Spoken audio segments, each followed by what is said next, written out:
योग वशिष्ठ रामायण में वशिष्ठ मुनि कहते हैं कि ये पूरा जगत अज्ञान कल्पित है। उनका क्या अर्थ है? इस बात को समझने के लिए तत्व ज्ञान के भीतर जाना होगा,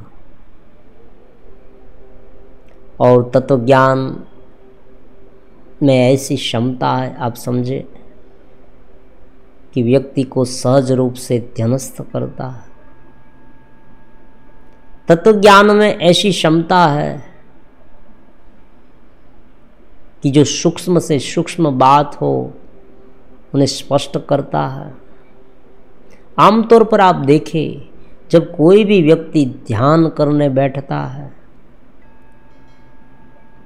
कोई व्यक्ति मंत्र जाप करने बैठता है, कोई व्यक्ति स्वरूप चिंतन करने बैठता है, कोई व्यक्ति एकाग्र होने बैठता है, तब उनका जो मन है ना, वो सबसे बड़ा विलन बन जाता है।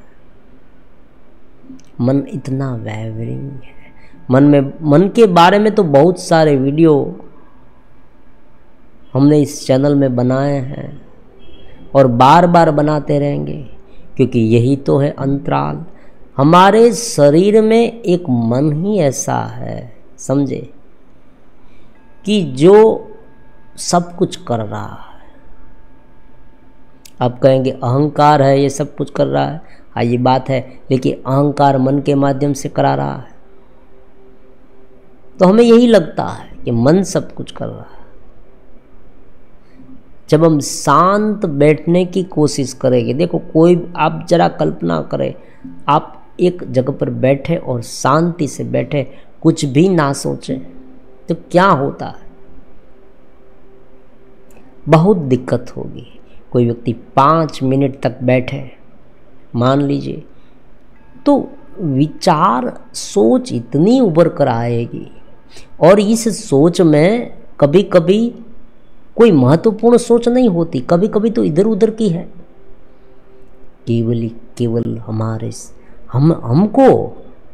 हमको बार बार उलझा देने वाली होती है। ये सोच का कोई वजूद नहीं होता। और आप ये भी कह सकते हैं कि भाई नहीं, ये तो महत्वपूर्ण सोच है, मैं बार बार चिंतित हो रहा हूं। देखो, चिंता करने से कोई समस्या का हल नहीं आता। जब चिंता उत्पन्न होती है तब तुम चिंतन करो, तुम अपने स्वरूप में रहो, तुम साक्षी भाव में रहो, क्योंकि तुम्हारा साक्षी ही तुम्हारा आत्मा है। तुम स्वयं चैतन्य रूप हो, तुम स्वयं देदीप्यमान हो। अहंकार के कारण तुमने ये कृत्रिम पहचान बना ली है। ये तुम्हारी आइडेंटिटी जो है, जो तुमने मान ली है, यही सारी फसाद की जड़ है। यही बात योग वशिष्ठ रामायण में वशिष्ठ भगवान राम को बताते हैं कि हे राम जी, ये वैराग्य भी, देखो, ये कितनी सूक्ष्म बात है। राग जो है वो तो अहंकार है, लेकिन वैराग्य कैसे अहंकार हो सकता है? राग तो माने कि भाई हमें कोई चीज़ पसंद है ज़्यादा, वो चीज़ इसलिए पसंद है कि कोई इंद्रिय का विषय है। व्यक्ति को चीज़ पसंद की क्यों हो सकती है? आप जरा सोचें। जब कोई व्यक्ति कहता है कि मुझे ये चीज़ बहुत पसंद की है, ये मेरा अपना विषय, चॉइसेबल है, ये मेरा पसंदगी का विषय है, मतलब कोई ऐसी चीज़ है, कोई कौशल्य, ऐसी बात नहीं है, लेकिन कोई, मान लीजिए, कोई खाना है, कोई भोग की वस्तु है, चीज़ वस्तु है, वो हमें पसंदगी की क्यों हो सकती है? क्योंकि उनके बारे में संस्कार है और वो इंद्रिय गम्य होती है, और हमें ये बार बार उनका उपभोग हमने किया है, तो हमारी ये पसंदगी की हो गई, तो वो चीज़ हमें चाहिए ही चाहिए। और देखो, चीज़ वस्तुओं का उपभोग करने में कोई प्रॉब्लम नहीं है, लेकिन जब वो चीज़ वस्तु हमारे लिए आदत बनने लगे, हमें परेशान करने लगे, हमारी स्वस्थिति को डिस्टर्ब करने लगे, यही बात परमानेंट याद रखना। पहले क्या करना है? स्वस्थिति को डेवलप करना है, विकसित करना, यही बात महत्वपूर्ण है। वो साधना से हो, भक्ति से हो, ध्यान से हो, ज्ञान से हो, कोई मायने नहीं रखता। हर एक उपाय को आजमाना चाहिए। व्यक्ति भक्ति भी कर सकता है, ऐसी बात नहीं। अगर कोई नाम में रुचि है तो नाम स्मरण करे, ऐसी बात भी नहीं है। किसी भी तरह से एक बार स्वस्वरूप में एकरूप हो जाए, अपने अहंकार को समझ ले और भीतरी चेतना को विकसित करे। भीतरी चेतना है, हम है, लेकिन ये होनेपन का अनुभव है, वो मन से गिरा हुआ है। तो यहाँ पर ही महत्वपूर्ण बात होती है, जब ज्ञान होता है, जब इस चीज वस्तुओं को, अहंकार को, इस विषयों को, इस जगत को हम तात्विक दृष्टि से देखने लगते हैं, तब ध्यान अपने आप लगने लगता है, हमें ध्यान लगाना नहीं पड़ता। ये बात बहुत महत्वपूर्ण है। योग वशिष्ठ रामायण में भी यही बात बताई कि वैराग्य भी, राग और वैराग्य दोनों अज्ञान से है। हालांकि वैराग्य हमें राग से दूर करता है और शुरुआती समय में बहुत जरूरी होता है, कि व्यक्ति बार बार उलझता रहता है तो वैराग्य जरूरी है। बिना वैराग्य वो इतना उलझा रहेगा कोई भी चीज़ वस्तु में, वो उनकी प्रिय चीज़ है, पसंदगी की चीज़ है, कोई सत्ता है, संपत्ति है, कोई भी हो सकता है, उन्हें सहज रूप से करने में कोई प्रॉब्लम नहीं। लेकिन जब व्यक्ति उनमें उलझने लगेगा, वो चीज़ उसे बांधने लगेगी और उसने अपना स्वरूप का अनुभव नहीं किया। दोनों बातें हैं। स्वरूप का अनुभव, स्वरूप में रहना, जब अहंकार का जितना लोप होता है उतना स्वरूप का अनुभव होता है। अपने आत्म स्वरूप में रहना है। कोई भी चीज, कोई भी स्थिति बने, सबसे पहले कहाँ बनती है? आप कोई दृश्य देखते हैं, व्यक्ति दृश्य देखते ही कहाँ दृश्य दिखाई देता है? मन में दिखाई देता है, चित्त में दिखाई देता है। तब जो चेतना उसे देखती है, वो चेतना जो है, वही चेतना उसको देखने के बाद उनमें उलझ जाती है, मन की वृत्तियों में रहने लगती है। जब वो अपने साक्षी में रहने लगे, जब वो अपने स्वरूप में रहने लगे, तब उसे ज्ञान की उत्पत्ति कहते हैं। और यही ज्ञान की उत्पत्ति ध्यान को सुदृढ़ बनाती है। अगर बाहर से हम मन को दबाते रहे, मन को दबाते रहे, मन इधर उधर दौड़ता रहेगा। इसलिए नित्य श्रवण, नित्य ध्यान का अभ्यास, ज्ञान का अभ्यास, ज्ञान का श्रवण करना चाहिए। क्योंकि अहंकार तब ही, अहंकार जो है उनका गलन तब ही होगा, बार बार अहंकार उत्पन्न होता है, अहंकार पकड़ लेता है। अहंकार का मतलब दूसरा कुछ नहीं है कि जो वास्तविक रूप में पूरा जगत है, जो ब्रह्म है, जो परमात्मा ही है, जो चेतनवंतता ही है, उसे कुछ अलग रूप में देखना, अज्ञान के रूप में देखना, उनका नाम ही अहंकार है। साधना के माध्यम से बाह्य जो अवरोध है, मन इतना वेवरिंग है, ये सब को धीरे धीरे उनको कम किया जाता है। इसलिए साधना की जाती है, अहंकार का गलन हो। और दूसरी ओर भीतर की चेतना बढ़ती जाए, आत्मस्वरूप का ज़्यादा से ज़्यादा अनुभव होता जाए। ये दो बातें महत्वपूर्ण हैं। तो ज्ञान जो है, ज्ञान वो क्या करता है? ध्यान को सुदृढ़ बनाता है। अब योग वशिष्ठ रामायण में वशिष्ठ मुनि ने कह दिया राम जी को कि हे राम, जगत अज्ञान कल्पित है।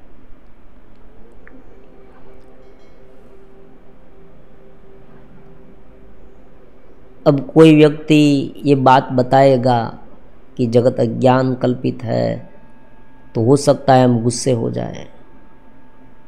तो देहाभिमान जो है, भूख लगना, प्यास लगना, ये सब विकार आदि उत्पन्न होना, ये सहज जो क्रिया है वो बार बार उत्पन्न होती रहती है, क्योंकि ये शरीर को टिकाने के लिए।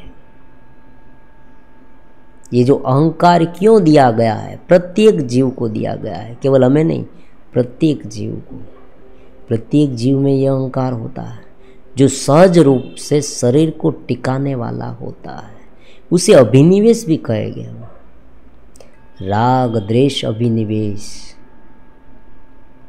तो ये जीव के साथ हर हमेशा जुड़ा रहता है, लेकिन उनका जो अंक होता है वो अगर ज़्यादा हो तो व्यक्ति का पूरा जीवन उसमें उस उलझन में ही बीत जाता है।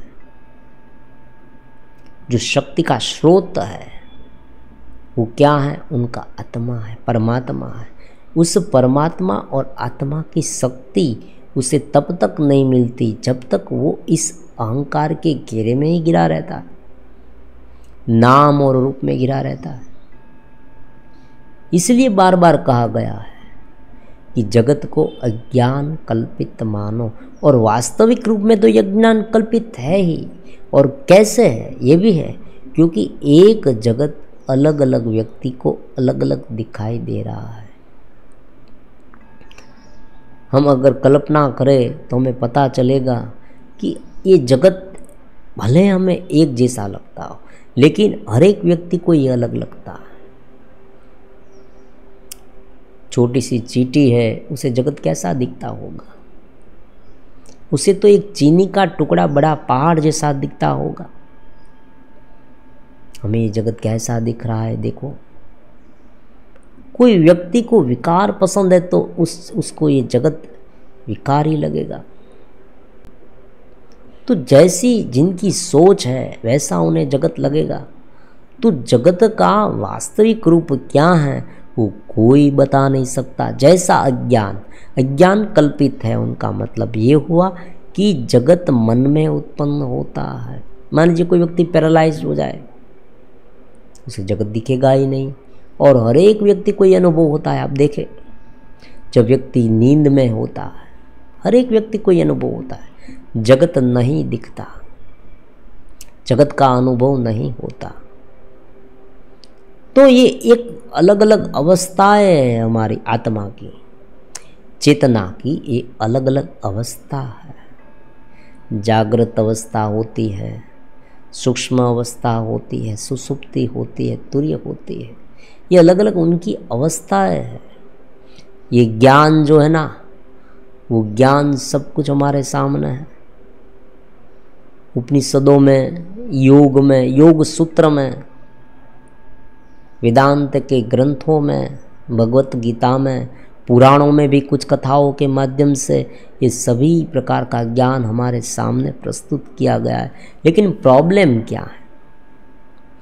प्रॉब्लम केवल इतना है कि हम नियमित रूप से उनका अभ्यास नहीं कर रहे, बस इतना ही प्रॉब्लम है। दूसरा कोई प्रॉब्लम नहीं है। अगर कोई व्यक्ति श्रद्धा से, समर्पित भाव से, भक्ति से उनका अभ्यास करे, उनमें रुचि रखने लगे। देखो, यहाँ पर दबाने से अच्छा है हम उनमें रुचि रखें, क्योंकि संकल्प से सब होता है। संकल्प के बिना कुछ नहीं होता। हमारी चाहत कौन सी है वही यहाँ मायने रखती है। जो जैसा चाहता है वैसा होगा।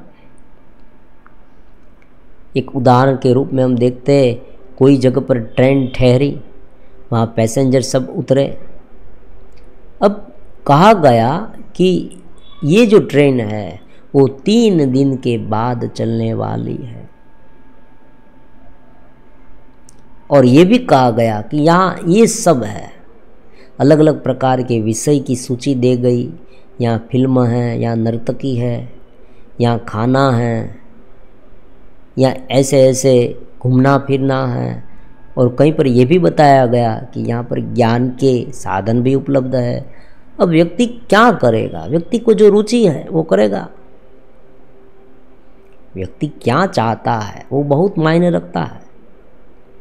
ज्ञान के साधन हमारे पास कितने हो, ध्यान के साधन कितने हो, उनका कोई अर्थ नहीं है। बड़े बड़े शास्त्र हमारे सामने हो, फिर भी हो सकता है व्यक्ति केवल विषय भोग में फंसा हुआ है, अय्यासी में फंसा हुआ है, बड़े बड़े पाप कर्म करता रहता है, ये भी संभव है। उनकी रुचि क्या है? हालांकि देखो, सब ये क्या होता है, शास्त्र है, परमात्मा है, वो सब कुछ जानते हैं। ऋषि मुनि भी जानते हैं कि ये जो कर रहा है वो उनका रोग है। ये बहुत महत्वपूर्ण बात है।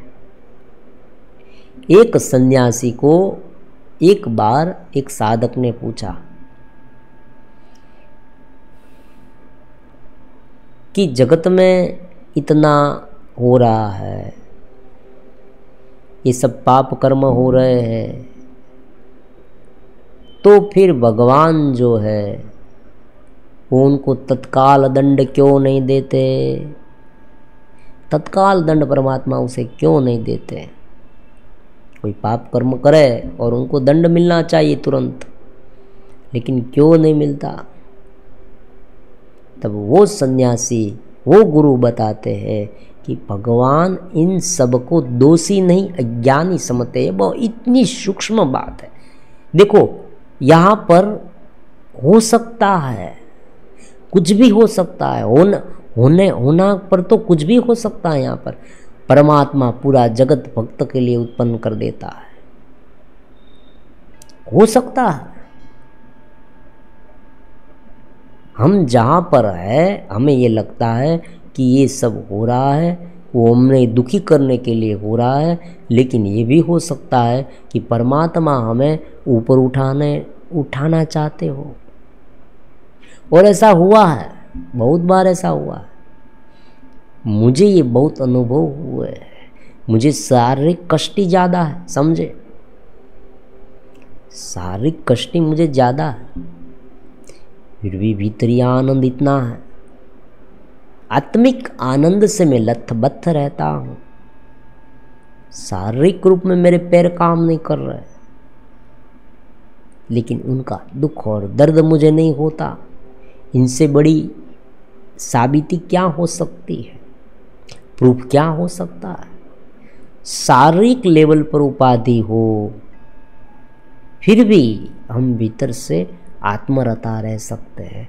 और ये सब जो है वो हमें परमात्मा कुछ न कुछ देने के लिए करते हैं। तो महत्वपूर्ण बात यहाँ पर क्या है कि ये जगत को अज्ञान कल्पित मानना इस साधना का एक महत्वपूर्ण भाग है, एक हिस्सा है। इतना उलझ नहीं जाना। और ये अज्ञान कल्पित इसलिए है कि हर एक व्यक्ति को जगत अलग अलग दिख रहा है और अलग अलग अवस्था में अलग अलग दिख रहा है। भगवान इसलिए तुरंत दंड नहीं देते क्योंकि भगवान उसे दोषी नहीं, अज्ञानी मानते। भगवान ये कहते ये अज्ञानी है, इसलिए इसे भोग में रुचि है। अब एक व्यक्ति को मान लीजिए पैसे का मूल्य नहीं पता, वो पैसे का मूल्य उसे पता ही नहीं, वो अनजान आदमी है, वो अज्ञानी है। उसे ये नहीं पता है कि ये कीमती नोट है या ये कीमती नोट नहीं है। जिस तरह से बच्चा है, बच्चे को नहीं मालूम। बच्चे को आप एक सिक्का देंगे और एक 500 की नोट देंगे, बच्चा जो सिक्का है वो पहले लेगा। वो ये मानता है कि ये सिक्का में कुछ है, ये बहुत कीमती होगा, ये बहुत कीमती है, क्योंकि उसे ये पता नहीं। विषय भोग में ज़्यादा रुचि है और कोई व्यक्ति पाप कर रहा है तो परमात्मा उसे दंड देते हैं, लेकिन उस दंड तुरंत नहीं देते। वो सुधरने की, सुधार लाने की एक चांस भी देते हैं, उनको एक अपॉर्चुनिटी भी देते हैं कि भाई उनमें सुधार आ जाए। ये प्रकृति है, पूरी प्रकृति में जो रचना है ना, वो पूरी तरह से बनाई गई है। ये निरंतर घटित रहती प्रकृति, इसमें सब कुछ आता है। देखो हमारा पूरा जीवन प्रकृति में है और हर एक व्यक्ति का अपना जो दायरा है पसंदगी का वो बदलता रहता है। ये भी बहुत महत्वपूर्ण है। देखे बचपन में हमें जो पसंदगी का था वो आज नहीं है, और जब युवानी में जब जवानी होती है उसमें जो पसंदगी का है था वो भी बदल जाता है। बचपन में खिलौने पसंद थे, जवानी में कोई सुंदर सी लड़की पसंद थी, उनके साथ फ्रेंडशिप पसंद थी, और जब व्यक्ति बड़ा हो जाता है, बूढ़ा हो जाता है, पौध होता है, देखो अभी पौध होता है, तब उसे कोई सत्ता है, नाम ठाम है, पैसा है, ये सब उनकी पसंदगी की चीज़ बन जाती है। उनकी फेम हो, सभी लोग उनकी वाह वाह करें, ये सब होता है। और बुढ़ापे में, फिर बुढ़ापे में जब कुछ नहीं रहता, शरीर में शक्ति नहीं रहती, आंखों में रोशनी भी कुछ कम दिखाई देने लगता है, तब वो व्यक्ति कहता है कि अब मुझे भगवान का नाम, और वो उसे पसंद नहीं होता, वो पुरानी मेमोरी को याद करते रहता है। तो महत्वपूर्ण बात है, ये जगत जो है वो अज्ञान से दिख रहा है। हम जो सोच रहे हैं वैसा ये जगत में दिखेगा। अगर जगत को हमने बहुत ही महत्वपूर्ण माना, मतलब ये सच माना, हम ये हमने यही माना कि ये शरीर ही मेरा सच है, शरीर के अलावा कुछ नहीं, शरीर ही केवल मेरा आखिरी तत्व बिंदु है, केंद्र बिंदु है, मन ही केवल मेरा आखिरी बिंदु है। मेरे केंद्र बिंदु में मेरा मन है, मेरा अहंकार है, तो यहीं पर हम अटक जाएंगे, इनसे आगे नहीं बढ़ पाएंगे।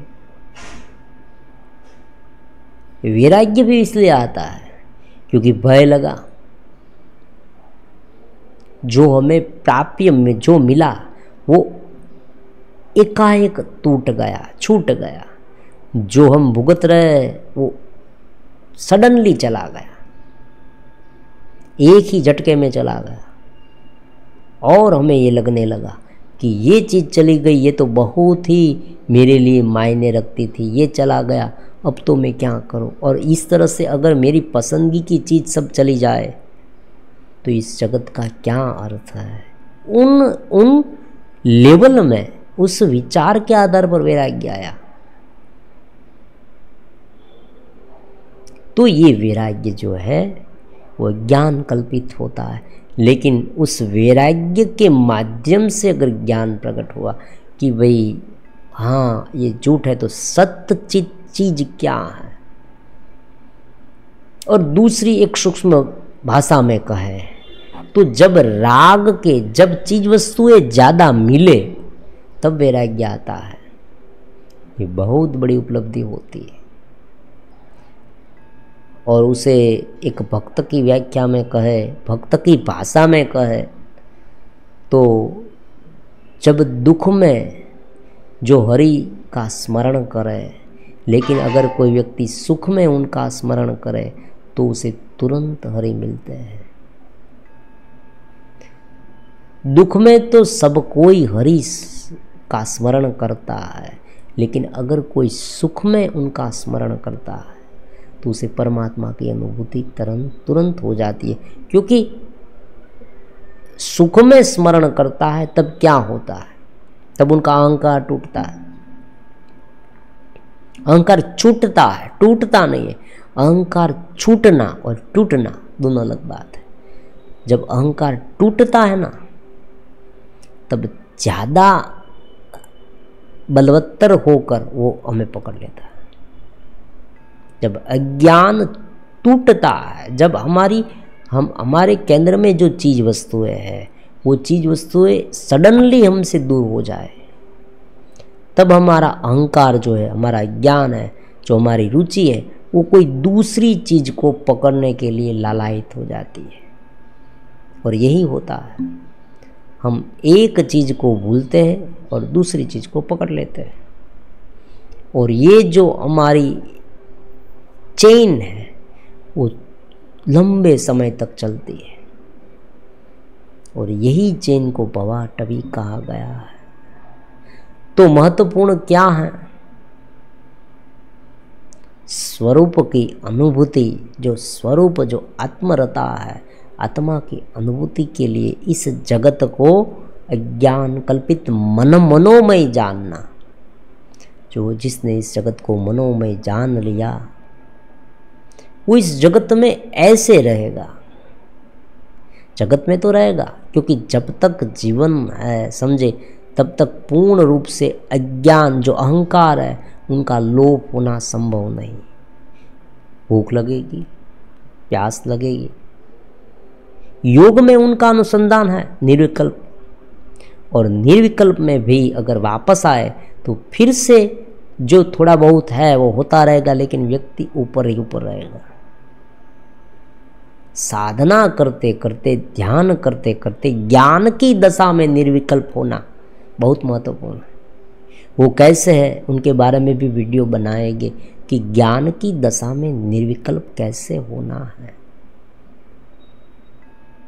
क्योंकि योग में निर्विकल्प होना तो बहुत मुश्किल है, क्योंकि वहाँ पर आपको कोई एक जगह पर ऐसी जगह पर जाकर ध्यान करते रहना पूरे दिन पूरे घंटे, देखो कितने दिन तक ध्यान करते रहना, तब मन पूरी तरह से नष्ट हो जाए तब निर्विकल्प होता है। और ज्ञान में जो निर्विकल्प स्थिति है वो सहज रूप से हो रही है। जो भीतर चेतनवंत है वो धीरे धीरे डेवलप होती जाती है, निरंतर प्रक्रिया है ये। ज्ञान की प्रक्रिया निरंतर होती है। अज्ञान जैसे ही ज्ञान हमने भूला, अहंकार ने हमें पकड़ लिया।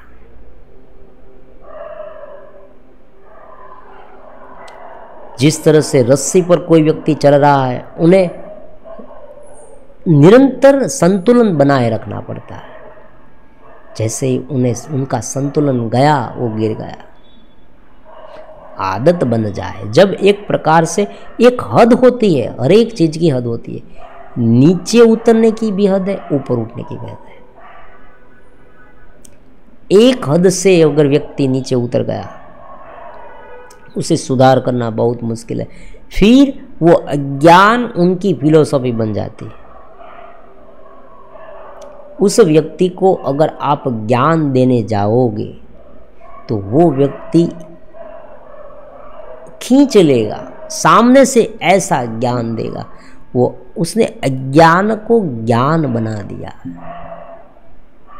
ऐसी फिलॉसफी भी होती है, ऐसी बात नहीं है। हर एक व्यक्ति के पास तत्व ज्ञान होता है, अपना ज्ञान होता है। वो व्यक्ति अपने ज्ञान के आधार पर जीता है। हालांकि वो अज्ञान है, लेकिन अज्ञान को उसने ज्ञान मान लिया, और जब हम उसे समझाने जाते हैं तब वो हमें अज्ञानी मानता है।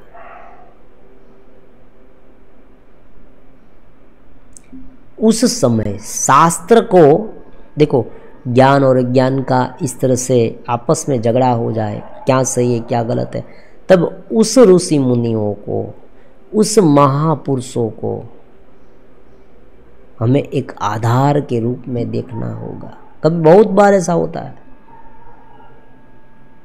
अज्ञान इतना छा जाए कि ज्ञान को पूरी तरह से अपने आगोशी में ढक ले,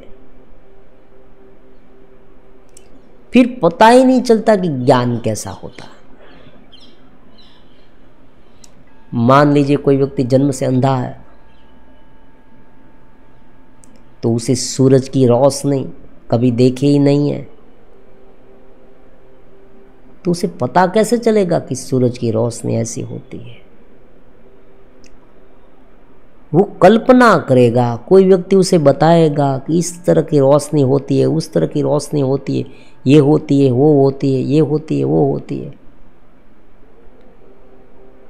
सब बेकार है। उसे देखी नहीं है रोशनी, उसने रोशनी कभी नहीं देखी। जो अशांत जगह पर लंबे समय से रह रहा है, आपने देखा होगा, अशांत जगह पर, जहाँ एक बहुत बड़ी फैक्ट्री है, उनकी बगल में उनका मकान है। हर रोज 24 आवर्स उन्हें आवाज़ आ रही है, आवाज़ आ रही है, आवाज़ आ रही है, आवाज़ आ रही है। उस आवाज़ में वो उसे देखो, शुरुआत में वो व्यथित होता होगा, हुआ भी होगा, लेकिन धीरे धीरे ऐसी आदत बन गई कि उसे कभी पता ही नहीं चला कि शांति कैसी होती है। वो आवाज़ में ही रहने लगा। तो जब व्यक्ति इस ज्ञान में, जब इस विषयों में भटक रहा है, फिर वो क्या करेगा? देखो, ये भी है, जब व्यक्ति इस तरह से ज्ञान में भटकने लगता है, तब वो व्यक्ति ज़्यादा से ज़्यादा एक विषय से अगर उसे मज़ा नहीं आया, आपने देखा होगा कभी कभी वीडियो देखते हैं ऐसे लोग, तब ये कहते हैं कि आज बहुत एक्साइटमेंट नहीं हुआ, उत्तेजना बहुत कम हुई, आज इनसे ज़्यादा उत्तेजित होने वाला दृश्य देखूंगा। और आज फिल्मों में, टीवी में यही हो रहा है ना, बोल्ड बोल्ड बोल्ड, कितने हद तक बोल्ड। देखो, इनकी कोई लिमिट नहीं है। अगर कोई व्यक्ति नीचे उतरता गया, उनकी कोई लिमिट नहीं है। आत्मा का हनन करने वाला, भगवान ने यही कहा है भगवद गीता में कि आत्मा का उद्धार करता है और आत्मा ही आत्मा का हनन करता है। हम ही हैं, दूसरा कोई नहीं है यहाँ। मैं हूँ, मैं यही हूँ, मैं ही अहंकार के रूप में प्रकट होता हूँ। और ये अहंकार मिट जाए तब मेरी आइडेंटिटी क्या है? अब देखो, यहाँ पर एक बहुत ही रहस्यमय प्रश्न होता है और इस प्रश्न के बारे में एक वीडियो बनाना जरूरी होता है। आज इस वीडियो में हम नहीं बताएंगे कि अहंकार मिट जाए तब क्या होता है। हालांकि देखो, कोई कोई विषय ऐसे होते हैं ना कि वो अनुभव से पता चलता है। अनुभूति के लेवल पर जब हम स्वरूप के अनुभव तक पहुँचे, आत्मा के अनुभव तक पहुँचे, उनका शब्द से वर्णन नहीं, फिर भी कुछ कुछ ऐसे सिम्टम्स है, चिन्ह है, जिनके माध्यम से ये हम समझ सकते हैं कि अहंकार नहीं होता तब क्या होता है।